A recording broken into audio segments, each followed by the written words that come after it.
So new credit cards, how often should you get them?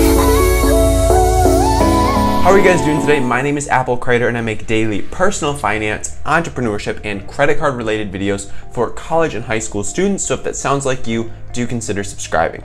So today I'm answering one of my most frequently asked questions on the channel and just in life in general. As I'm out and talking to people about personal finance, they're like, dude, how often should I get a new credit card? So I wanted to throw in my 2 cents. I know Ask Sebi and Credit Shifu, I'm pretty sure they've made videos on similar topics, so I'll be sure to link those up down below as well if you want to get some other people's perspective. But I just want to throw in my 2 cents to the mix and sort of share with you guys my thought process behind getting a new credit card. And to me, there's really 5 questions that you got to ask yourself when it comes to getting a new credit card, so we're going to go right into those. But before we do, our book of the day is Richest Man in Babylon. It's a classic, it's an old book. But I love it. I get a ton of value out of it every time I read it. So I would recommend it. It's down below in the description below if you guys want to check that out.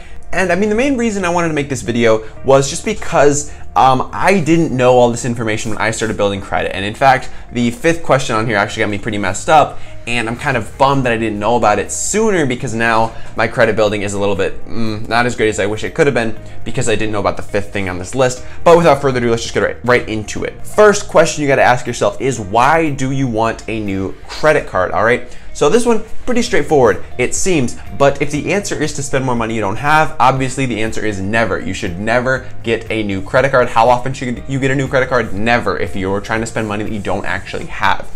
So a good reason to get a new credit card would be to build your credit score, would be to hit a sign-up bonus, to do some travel, but you gotta have the money. You can't be spending money you don't have, guys. That's where people get messed up with credit cards. That's where you get into credit card debt in the 5 figures, some people even the 6 figures. I mean, there's some people that call into the Dave Ramsey show who are in a pretty tough place. So you gotta have the right mindset when you go into credit cards. You gotta have the self-awareness to know how you're going to respond with credit cards, and you gotta have the mindset that you are spending money that you already have. You're paying this thing off in full every single month, if not on a weekly or even daily basis, because when you don't do that, that's when you get in trouble. So you gotta know how to use a credit card responsibly, and you gotta know that you are capable of doing that before you actually go out and get a new credit card. So that's the first thing. You just gotta cover that, because I don't want anybody getting messed up from the stuff that I'm talking about here. So make sure you know yourself and you know how you're gonna respond to this before you go out and get a credit card. Now, the second question you gotta ask yourself is, are you making a big purchase in the next year? Okay, guys? So the reason this one is important is because every time you apply for a new line of credit, that's gonna add a credit inquiry to your record. That's gonna ding your credit score for the next 6 to 12 months potentially, okay? So you have to keep this in mind when you're applying for a new line of credit. And additionally, what happens when you apply for a new line of credit, like I just did, why my credit score just tanked like 50, 60 points, is because it also lowers your average age of account. So let's think about this real quick. Say you have 3 credit cards, they're each a year old, okay? So your average age of accounts is a year. Now, if you add a new credit card to the mix, that's gonna drop your average age of accounts down to 9 months, because now you've got a year, and 0. That's gonna be 9 months. That's gonna be not so great, because you gotta understand, every time you come in with a new 0, that's gonna drop your average age of accounts. But that's also why it's very important to build up a solid base at a young age, because then as you age, your credit cards are gonna age with you, so that as you get older, it's not gonna make as much of an impact when you apply for new lines of credit. So if you're making that big purchase, if you're buying a house, a car, maybe a business loan, I don't know, in the next 12 months, I would say don't get a new card. Wait until after you make that purchase, after you apply for that loan, so that you can get a great interest rate on that loan from all the credit that you've already built up. And then after that, then we can look at potentially getting a new card, because then we don't need that high credit score. Like right now, I don't need a high credit score. I don't plan on applying for a mortgage in the next 12 months, or a car loan potentially ever, or a business loan. Like, I have no need for a high credit score right now. Therefore, I would rather trade that off for some free credit card rewards, like I'm doing right now with the Chase Freedom, the Chase Freedom Unlimited.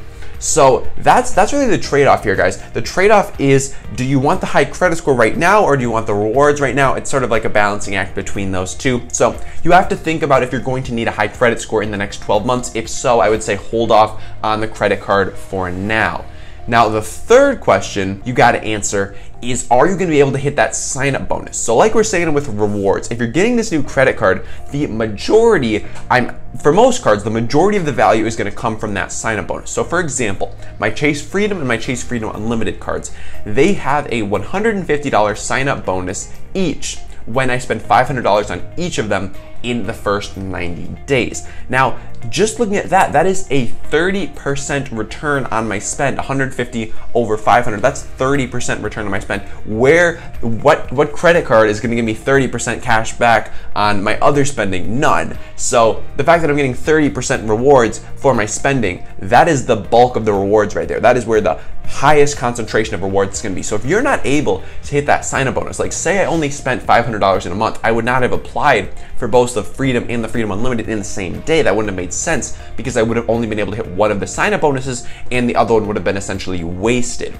So I knew that I could hit both of these spendings, especially since I'm going on a trip in the near future. So that is why you have to make sure you can hit these sign-up bonuses, because if you can't, you're missing out on a ton of value. And basically what this means about applying for new cards is, I would say wait at least 3 months between cards, because you want, each sign-up bonus is going to take 90 days. You're going to have 90 days to hit the sign-up bonus. So if you have overlapping sign-up bonuses, then you might have to spend more money than you ordinarily do. So you have to know your monthly spending. That's a big thing. You got to know how much money you spend on a monthly basis, and therefore you can plan out your credit cards from there. Because I know on a monthly basis, I spend a little over, when I'm in school and buying food for myself, it's usually a little over $300 a month, but it does vary a little bit. So I knew that I could hit $1,000 in 90 days, which is why I applied for both of these cards in the same day. So I know personally that right now I would not apply for another card in the next 90 days because I'm hitting these sign-up bonuses, and it wouldn't make sense for me to overlap these and then not be able to hit one of them. So you have to keep that in mind. And in general, I would say, unless you're like a serious credit card churner that's spending a lot of money, that's like an actual grown-up person, not just a college student, I would say one sign-up bonus at a time is plenty.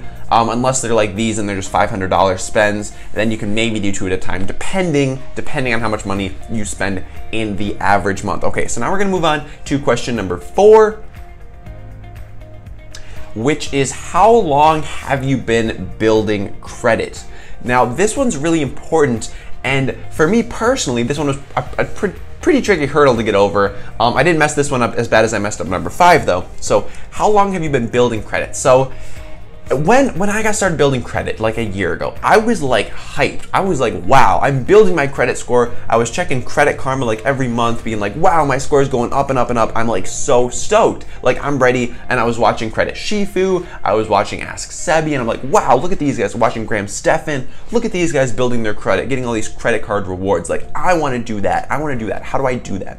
So I was getting very ahead of myself because I didn't realize that I'd only been building credit for such a small amount of time that it didn't make sense for me to apply for more cards. So like, I had my first credit card for like 8 months, I think. Yeah, about 8 months before I applied for the Fidelity card. So I had my US Bank card for about 8 months. I did upgrade it somewhere in there, upgrade it from the Platinum to the Cash Plus, but for the first 8 months, I was on one credit card, and I think that's really essential. And maybe you would even want to stick with one credit card for longer, depending on how aggressive you want to be. Like me, I'm like pretty into the whole personal finance, credit building type thing. But if that's not quite your jam, then you could totally wait even longer than that.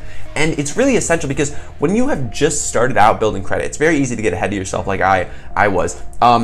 And what you want to do is you want to make sure that you're not getting ahead of yourself, that you're not trying to do too many things at once. You're not trying to jump on things before you're not actually ready, because building credit is a long game, guys. It's not some short-term thing like you go from a 500 credit score to an 850 credit score in a year. That's not how it works. So you do have to look at this as a long game, and you have to realize that in the beginning, especially when you're just building out that base of cards, you do want to space these out quite a bit. In my personal experience, that's what's worked for me. I guess I'm trying to give you some advice that is not, I don't want you guys to go out there and get messed up financially. Like that's my worst fear, is that I say something that somebody interprets in a way where they go out and get like 18 credit cards in a day, and then they just like spend all the money and max them all out, and collections is knocking at the door. Like that's not what I really want you guys to do well financially, and I don't want anything I say to be interpreted in a way that makes somebody make a poor financial decision. Like that is my worst fear out of anything. So I'm just telling you what I've done. So I've been building credit for 15 months now, and I just got my third and fourth credit card a couple weeks ago. So I have 4 credit cards. I've been building credit for 15 months. I think that is on the aggressive side. I think I would say in the first 12 months, stick with your first credit card, and then maybe every 6 months, look at adding a new one.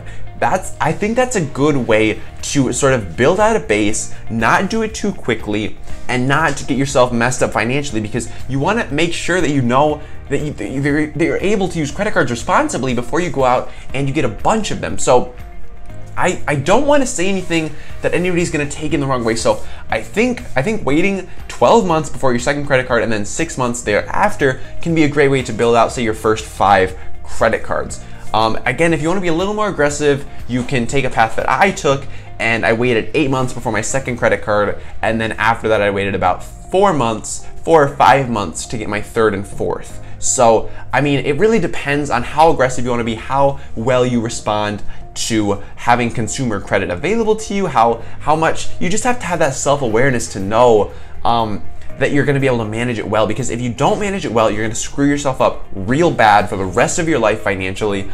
So I really just don't want that to happen. And if you can't handle credit cards, if you know that for yourself, like literally go watch Dave Ramsey. He will get you he'll get your money right. Like he will figure you out, and he will get you some good advice. Like if you know that you can't respond to credit cards, that's the way to go, honestly. All right, last question. This is the one that I actually messed up on. Question number 5 is, where are you at with 524? So if you're not familiar, 524, I made a whole video on it, but it's a rule by Chase Bank, and they say that if you've gotten 5 new credit cards in the last 24 months, you are not going to be eligible for a whole host of Chase credit cards. Okay, guys? So these are some good credit cards that you're not going to be eligible for. So you want to know where you're at with 524, because if you are able to get some of these Chase cards, it does make sense to do that before you go out and apply for some of these other cards, because the way it works is essentially you can get these Chase cards now before you hit 524, and then you get your other cards later, or you can get those other cards now and those Chase cards never, because then you're going to be over 524. Chase is going to automatically reject you for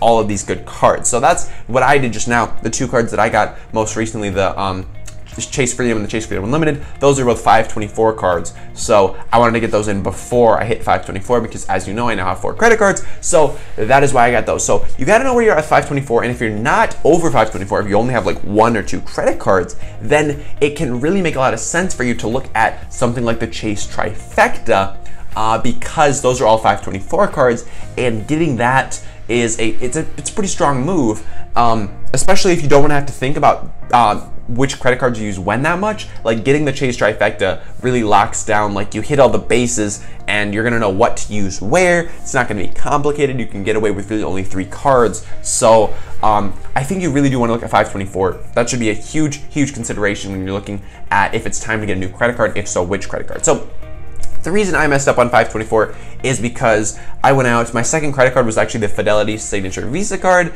I got that one because I have a Roth IRA with Fidelity, and I was like, hey, if I can get free additions to my Roth IRA, that'd be super dope, because investing in retirement, cool, credit cards, cool, double win right there. But what I didn't think about was the opportunity cost of 524, because I didn't really know about it at that point. So I got that card, and now that I got the Chase, now that I have the Chase Freedom Unlimited, I don't actually use the Fidelity one anymore, just because I plan on redeeming my Chase Freedom Unlimited points for more value than I would have gotten with Fidelity. So now that card is just kind of like throw it in the sock drawer and leave it there, because there's nothing to do with it. So I think it is important to keep that in mind, and that's a mistake that I made that I want to share with you guys, just so that you don't end up making the same mistake, because I do kind of regret that. But as long as you guys can Make sure you have a solid answer to all 5 of these questions, and then you're going to be well on your way to establishing if it is time for you to get a new credit card. Anyways, guys, I know this video is a little bit longer. I got a little bit long-winded at points, but that's just the way it went. Let me know what you guys think of this camera angle as well. Trying it out, you know, mixing things up. Also, we got a hat back there. Looks pretty cool. It's got the Minneapolis skyline on it. I don't know. I like the skyline. So yeah, that's my thoughts on how often you should get a new credit card. If you guys enjoyed this video, do consider leaving a like and subscribing to the channel if you are a college or high school student. Even if you're not a college or high school student, I would still love if you stuck around, left me some comments. I love engaging with you guys in the comment section. I always respond to every single comment. I pride myself in that, and if you find one that I haven't responded to yet, let me know, because you won't. Anyways, guys, I make daily personal finance, entrepreneurship, credit card related videos, so I will see you tomorrow. Hey guys, thanks for checking out the video. If you want to learn more about investing, I've got an entire free online video lecture course down below. Check it out.